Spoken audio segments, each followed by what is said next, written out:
أعوذ بالله من الشيطان الرجيم. بسم الله الرحمن الرحيم. الرحمن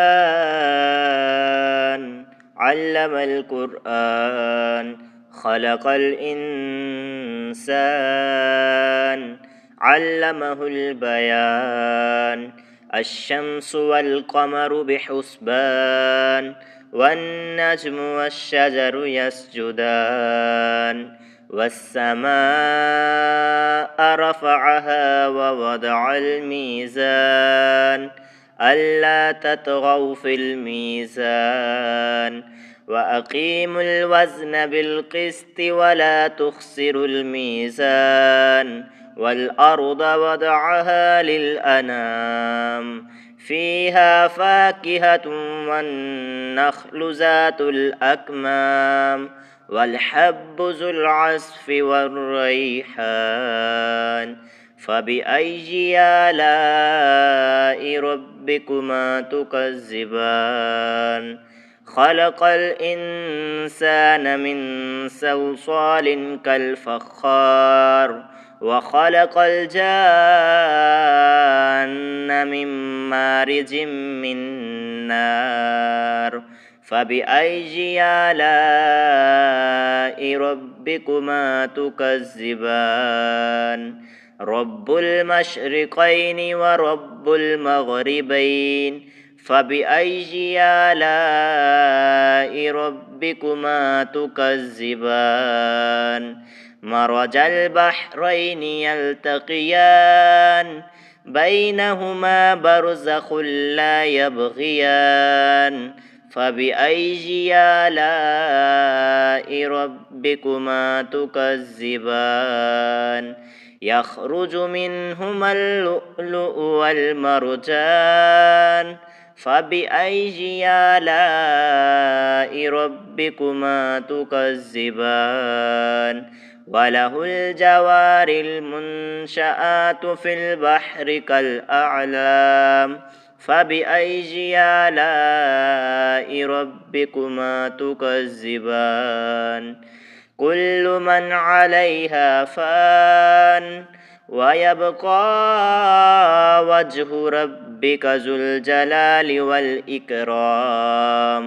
فبأي آلاء ربكما تكذبان يسأله من في السماوات والأرض كل يوم هو في شأن فبأي آلاء ربكما تكذبان سنفرغ لكم أيها الثقلان فبأي آلاء ربكما تكذبان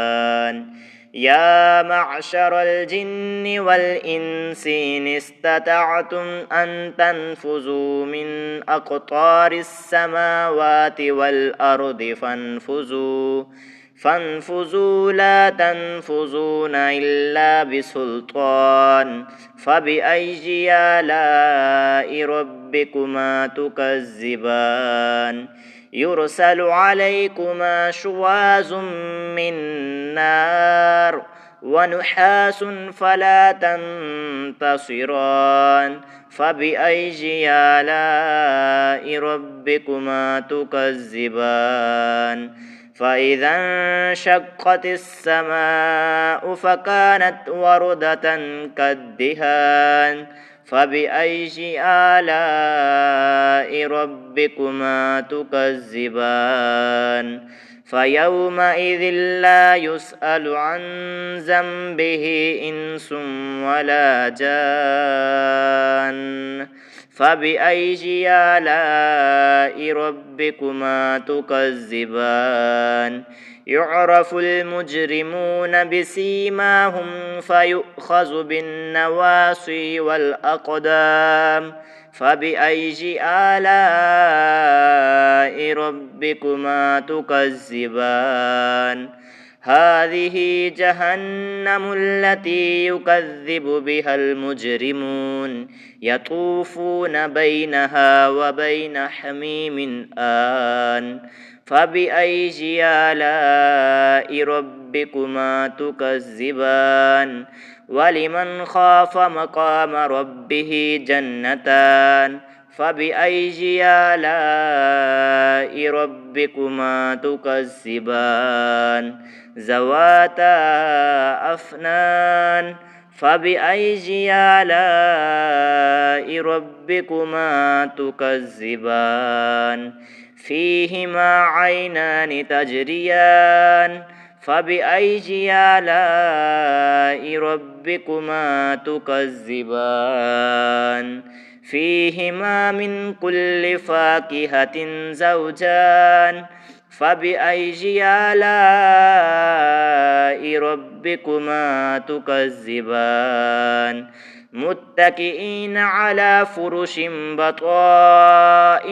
من استبرق وجنى الجنتين دان فبأي آلاء ربكما تكذبان فيهن قاصرات الطرف لم يطمسهن إنس قبلهم ولا جان فبأي آلاء ربكما تكذبان كأنهن الياقوت والمرجان فبأي آلاء ربكما تكذبان هل جزاء الإحسان إلا الإحسان فبأي آلاء ربكما تكذبان ومن دونهما جنتان فبأي آلاء ربكما تكذبان مدهامتان فبأي آلاء ربكما تكذبان فيهما عينان نضاختان فبأي آلاء ربكما تكذبان فيهما فاكهة ونخل ورمان فبأي آلاء ربكما تكذبان فيهن خيرات حسان فبأي آلاء ربكما تكذبان حور مقصورات في الخيام فبأي آلاء ربكما تكذبان لم يطمسهن إنس قبلهم ولا جان فبأي آلاء ربكما تكذبان متكئين على رفرف خضر وأبقرش حسان فبأي آلاء ربكما تكذبان تبارك اسم ربك ذي الجلال والإكرام